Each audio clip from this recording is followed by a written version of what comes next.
Remember when you could actually afford to just go? No credit card calculations. No apps comparing gas prices down to the penny.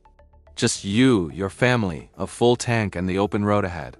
In 1972, a weekend road trip wasn't something you saved up for months to do.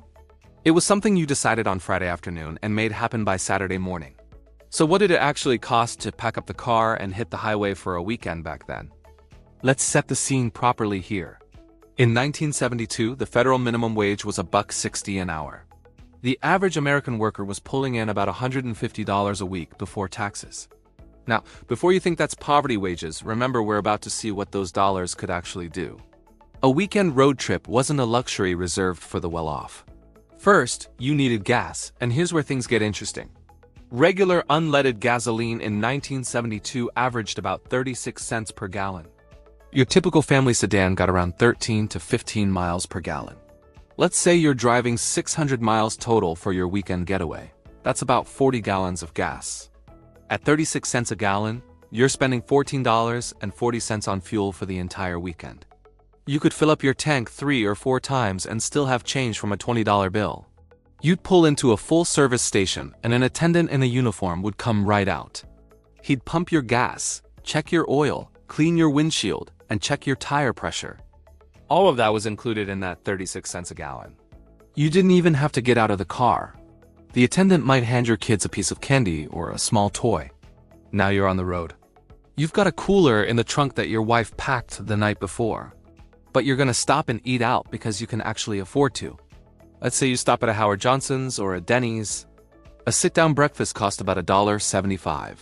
Real restaurant with a waitress, real plates, and food cooked to order. A full dinner with pot roast, vegetables, and coffee, $3.50. For a family of 4, you could eat real restaurant meals all weekend for under $45. If you're enjoying this trip back to 1972, go ahead and hit that like button. And subscribe to Memory Lane Prices so you don't miss our next look at how far your money used to go. Let's talk lodging. You're staying overnight because that's what makes it a real trip. In 1972, a decent motel room at a Holiday Inn or a Ramada Inn would cost you between $12 and $18 a night. For $15, your whole family had a place to sleep. You're getting a clean room with 2 double beds, a private bathroom, a television with maybe 5 or 6 channels, air conditioning, and often a small pool for the kids. The roadside motel culture was massive in 1972. These weren't sketchy places. They were family-friendly establishments with neon signs and mom-and-pop owners who'd remember you if you came back. The motel clerk would give your kids a postcard of the place for free. There'd usually be a vending machine with ice-cold Coke bottles for a dime. Many had little restaurants attached or were right next to a Stuckey's. Entertainment was part of the trip too. Maybe you'd stop at a roadside attraction. The signs started appearing 50 miles out. See the mystery spot. World's largest ball of twine. Admission to these quirky places ran about 50 cents to $1 for adults, a quarter for kids. Was it cheesy? Absolutely. But it was part of the adventure, and it didn't break the bank. You'd stop, stretch your legs, see something weird, buy a bumper sticker for 35 cents, and then get back on the road with stories to tell. If you hit a small town on Saturday night, a movie ticket cost about $1.50 for adults, 75 cents for kids. A bucket of popcorn was maybe 60 cents. So for under $10, your family of 4 could catch a movie, share some popcorn and candy. The theaters back then were different 2 single screens with real curtains, carpeted lobbies, and sometimes an usher. Let's not forget the snacks along the way. $1 could get your kids a Coke, a bag of chips, and a candy bar with change left over. A postcard cost a nickel. A t-shirt from wherever you visited $2 or $3. A snow globe, about $1. You could bring home actual mementos without feeling robbed. So let's add this all up. Gas for 600 miles, about $14.50. Meals out for a family of 4 over the weekend, roughly $45. One night in a motel, $15. A couple of roadside attractions, maybe $5 total. Snacks and souvenirs along the way, another $10. Your total weekend road trip cost? Right around $90 to $100 for a family of 4. That's everything: gas, food, lodging, fun, and memories. Now here's the critical part. Remember that average weekly wage of $150? A weekend road trip cost less than 1 week's pay for an average worker. not a month's savings. Not a credit card balance you'd spend 6 months paying off. 1 week of regular work, and you could afford to take your family on a real getaway. But let's be honest about something. Not everyone had $100 to spare. In 1972, poverty was real. Racial wage gaps were even worse than they are today. Single-income families, especially those headed by women, struggled. Rural communities had fewer opportunities. The oil crisis was about to hit in 1973 and change everything. So we're not saying 1972 was paradise. We're saying that for the average middle-class working family, the math worked differently. Value was built into everyday life in ways that feel almost impossible now. Compare that to today. That same trip costs $400 to $600. Gas alone eats $150. Motel rooms start at $90 a night. A family meal runs $60 to $80. The average worker now makes about $1,000 a week. Sounds like way more, right? But that trip takes 50 to 60% of your paycheck instead of the 65% it took in 72. On paper, it looks similar. In practice, everything feels tighter because every other cost has grown faster than wages. What made 1972 different wasn't just the prices. It was the culture around travel. The interstate highway system was still relatively new and exciting. Motels competed for your business with personality and service, not just discount codes. Gas stations were community gathering spots where people knew each other's names. Restaurants served real food made by real cooks, not reheated corporate supplies.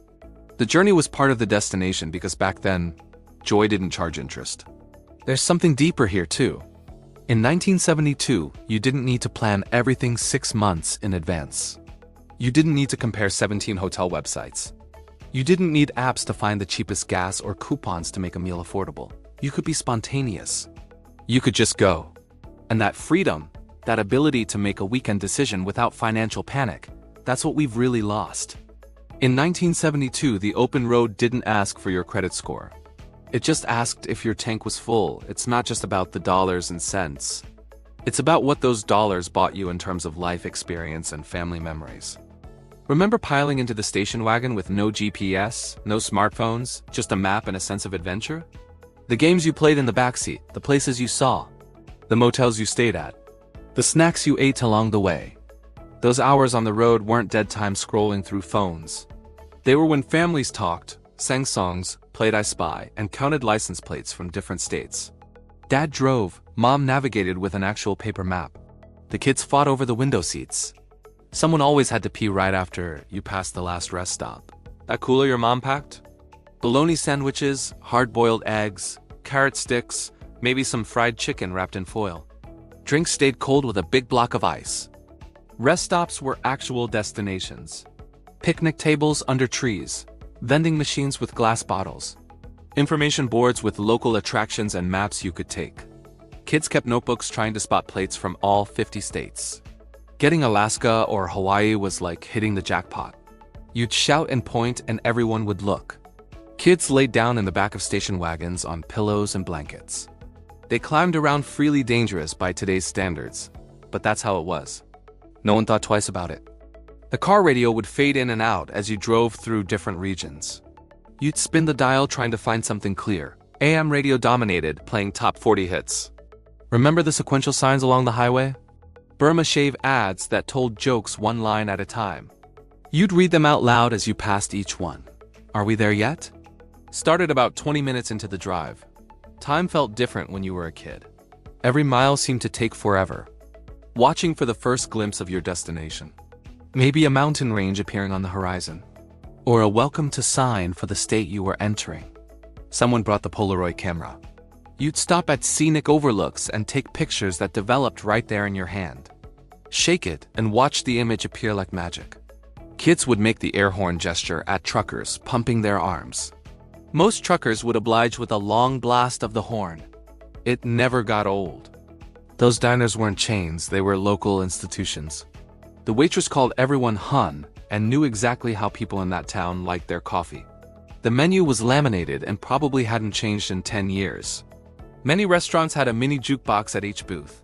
3 plays for a quarter. The kids would fight over what songs to pick while waiting for food. Today's special was written on a chalkboard. The Blue Plate Special was always the best deal, a full meal for less than $3. Meatloaf Mondays, fried chicken Fridays. The pie case sat on the counter, spinning slowly. Whole pies under glass domes. Lemon meringue, apple, cherry, chocolate cream. You'd walk in and see dessert first, making it impossible not to order some. At every stop, you'd buy postcards and mail them to grandparents or friends. Having a great time in the Smokies. Weather is beautiful. Wish you were here. Written in pen and dropped in a mailbox. Crossing state lines was a big deal. You'd pull over at the welcome to sign for a family photo. Someone would take turns so everyone got in at least one picture. Pulling into the motel parking lot felt like arriving at a resort when you were a kid. The neon sign buzzing. The office with a bell on the counter and a key rack on the wall. You got an actual metal key attached to a big plastic tag with the room number. Not a key card, a real key. And you better not lose it or there'd be a charge.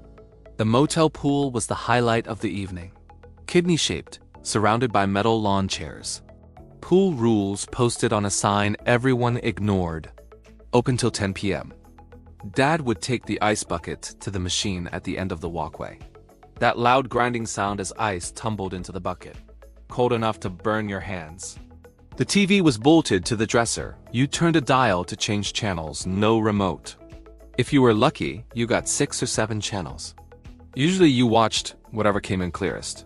Some motels had magic fingers massage beds. Put a quarter in the box attached to the bed and it would vibrate for 15 minutes. Kids thought it was the greatest invention ever. Wake up and head to the motel office for free breakfast. Coffee in a big percolator, donuts from the local bakery in a box. Orange juice in a dispenser, maybe some bananas. Morning meant packing everything back into the car. Suitcases in the trunk, cooler restocked with ice from the machine. One last check under the beds to make sure nothing got left behind. Those roadside attractions were gloriously tacky. Concrete dinosaurs. Reptile farms. Mystery spots where water ran uphill. See the thing, buy the bumper sticker, use the bathroom, leave. The family car became a rolling scrapbook. I visited Carlsbad Caverns. We saw wall drug. Each sticker a badge of honor showing where you'd been. The gift shop sold treasures that seemed amazing at the time. Arrowheads, probably made in a factory. Geodes, mood rings. Miniature license plates with your name if it was common enough. Some attractions had penny pressing machines. Put in 50 cents and a penny, turn the crank, and out came a flattened elongated penny with an image stamped on it. Pulling into scenic overlooks with coin-operated binoculars. A quarter got you 2 minutes of magnified view. You'd scan the horizon looking for wildlife or landmarks. National parks had entrance fees, but they were minimal. $2 or $3 per car. Rangers at the gate would hand you a map and a brochure. No reservations needed for most campgrounds. If you camped instead of moteling, the campfire was the center of everything. Hot dogs on sticks. S'mores that always caught fire. Ghost stories. Songs. Stars so bright they didn't seem real. You were truly disconnected. No way for anyone to reach you unless they called the motel and left a message at the desk. Emergencies only, otherwise you were blissfully unreachable. Sunday afternoon meant heading home. Everyone a little sunburned, a little tired. Souvenirs and dirty laundry in the trunk. Kids falling asleep in the back seat. Monday morning at school or work, you had stories. Where you went, what you saw, what you ate. People gathered around to hear about your adventure. 2 weeks later, you'd pick up your developed photos from the drugstore. Doubles, so you could give copies to grandma. You'd go through them all, reliving every moment. Everyone had road trip stories because everyone took road trips. It was a shared American experience. Different destinations, same spirit of adventure. So here's my question for you. Drop a comment below and tell me where your family went on road trips back in the day. What do you remember most? Share this video with someone who remembers those days. I guarantee this will bring back memories they haven't thought about in years. Thanks for riding shotgun on this trip back to 1972. If this made you miss something you didn't even know is gone, hit subscribe. Because here at Memory Lane Prices, we're not just counting dollars, we're remembering what they used to mean. There's a lot more history to explore, and I think you're going to want to see where we're headed next. Until then, safe travels, wherever the road takes you.